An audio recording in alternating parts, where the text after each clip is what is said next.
List के ऊपर एक बहुत कॉमन ऑपरेशन हमें परफॉर्म करना पड़ता है, वो ये कि एक लिस्ट को किसी दूसरी लिस्ट के साथ हम कंबाइन करें।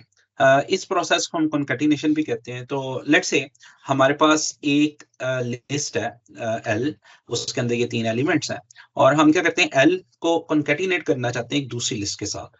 तो हम सिंपली ये कर सकते हैं, एल प्लस वो उस लिस्ट का नाम हम लिख सकते हैं, उसकी इवन कि उसका वेरिएबल का नाम लिख सकते हैं, या फिर हम उस लिस्ट को कंप्लीटली यहाँ पे मेंशन कर सकते हैं।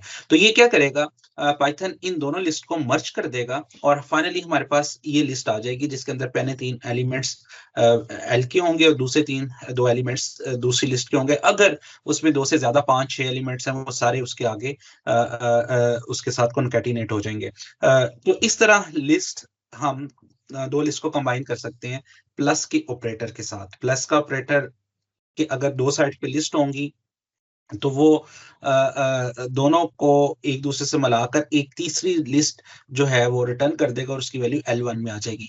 तो यहाँ पे बेहतर है कि हमें L1 लिखना चाहिए। L में कुछ भी चेंज नहीं होगी, L ओरिजिनल L वैसे रहेगा, ये लिस्ट भी वैसे रहेगी, लेकिन जो इसका कॉन्कैटिनेशन होकर जो रिजल्ट आएगा that will goes into the L1, वो L1 में जाएगा और L1 जो है हमारे पास दोनों लिस्ट का मजमुआ बन जाएगा। इसी तरह हमारे पास एक जिस तरह हम प्लस का ऑपरेटर है, प्लस के ऑपरेटर के अलावा हमारे पास एक लिस्ट का फंक्शन भी है, उसको हम एक्सटेंड करते हैं। एक्सटेंड भी सेम फंक्शनलिटी प्रोवाइड करता है। उसमें भी अगर हम जो लिस्ट पास करेंगे वो पहले वाली लिस्ट को एक्सटेंड कर देगा, उसमें ऐड कर देगा। इसमें और प्रीवियस में बस ये फर्क है कि जब हम प्लस करते हैं तो ये दोनों लिस्ट को प्लस करके एक तीसरी लिस्ट रिटर्न करता है, ओरिजिनल लिस्ट में कोई चेंज नहीं करता। एक्सटेंड का फंक्शन क्या करता है कि जो लिस्ट के साथ हम एक्सटेंड का कीवर्ड यूज करेंगे उसके अंदर चेंज कर देता है, रिटर्न कुछ नहीं करता। ये रिटर्न नहीं करेगा, इंस्टेड दैट ऑफ दैट ये एल में चेंज कर देगा। यहाँ पे ये जब हम एल प्रिंट करेंगे तो हमें ये वैल्यू नजर आएगी। लेकिन प्रीवियस केस के अंदर जब हम एक्सटेंड इसको कॉन्कैटिनेट कर रहे हैं प्लस के साथ, अगर मैं यहाँ पे एल प्रिंट करूं तो मुझे जो है वो यही 3 एलिमेंट नजर आएंगे, इसमें ये दोनों एलिमेंट्स नजर नहीं आएंगे। लेकिन जब इसको प्लस किया तो इसने एक नई लिस्ट रिटर्न की, वो L1 में स्टोर होगी। अब हम अगर L1 को प्रिंट करेंगे तो फिर हमें 5 एलिमेंट्स नजर आएंगे। तो एक्सटेंड भी सेम काम करता है। डिफरेंस ये है कि प्लस जो है वो रिटर्न करता है, ओरिजिनल लिस्ट में चेंज नहीं करता। एक्सटेंड जो है वो ओरिजिनल लिस्ट में भी तब्दीली कर देता है। इसके अलावा हमारे पास एक और फंक्शन है अपेंड का।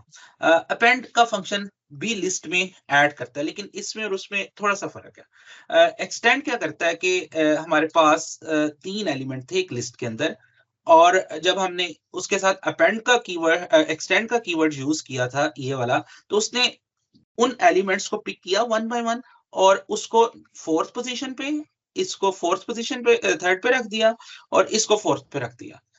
अब ऑन अदर हैंड अपेंड ऐसे वर्क नहीं करता। अपेंड क्या करेगा, ये पूरी लिस्ट को उठाकर वो थर्ड पोजीशन पे रख देगा, यानी कि उसके इंडिविजुअल एलिमेंट्स को वो अलग अलग इंडेक्स पे नहीं रखेगा, बल्कि जो लिस्ट होगी उसको कंप्लीटली उस इंडेक्स पे ऐड कर देगा। ये इस तरह ये होगा कि अब अगर हम L3 करेंगे तो ये हमें एक इटसेल्फ एक लिस्ट रिटर्न कर देगा ये वाली। और फिर अगर मैंने इसमें से कोई वर्ड उठाना होगा तो वो फिर मैं आगे फर्दर उसकी इंडेक्सिंग के साथ वर्ड उठा सकता हूँ। लेकिन इन केस ऑफ एक्सटेंड वो एक्चुअली ये दोनों एलिमेंट्स अपनी,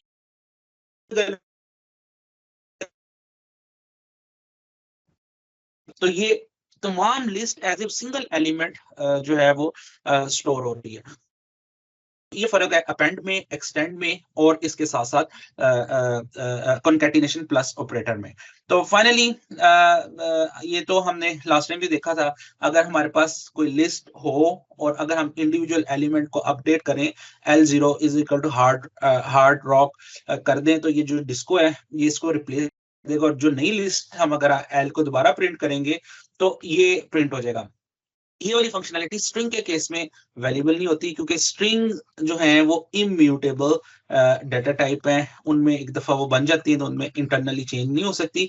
लेकिन लिस्ट जो है वो म्यूटेबल डाटा टाइप है, इनके अंदर हम जो है वो चेंजेस कर सकते हैं। इस तरह अगर हम L0 में हार्ड रॉक करेंगे तो ये चेंज हो जाएगा। इसी तरह अगर हमने कोई एलिमेंट डिलीट करना हो लिस्ट में, तो हम ईज़िली कर सकते हैं। हमारे पास एक फंक्शन है, del का फंक्शन है, और इसके अंदर हम पास कर देते हैं कौन-सा एलिमेंट डिलीट करना चाहते हैं। लिस्ट का नाम जिसमें से डिलीट करना है, और फिर उसका इंडेक्स जो-सा एलिमेंट हमने डिलीट करना है, तो उस एलिमेंट को हम पास करेंगे तो वो एलिमेंट डिलीट हो जाएगा। फाइनली जब हम ये ऑपरेशन करेंगे, तो जो इसकी आउटपुट आएगी, तो ये एलिमेंट अब लिस्ट में से निकल जाएगा एल में से, और पीछे ये 2 एलिमेंट रह जाएंगे। अगर आप इसमें से सेकंड वाला रिमूव करना चाहते हैं, तो इधर आपको वो इंडेक्स पास करेंगे, तो लिस्ट में से वो वाला भी एलिमेंट रिमूव हो जाएगा। तो इस तरह हम लिस्ट को कॉन्कैटिनेट करते हैं, प्लस ऑपरेटर के साथ, अपेंड के साथ, एक्सटेंड के साथ, और फिर इसी तरह हम लिस्ट को del के ऑपरेटर से लिस्ट के एलिमेंट को डिलीट कर सकते हैं।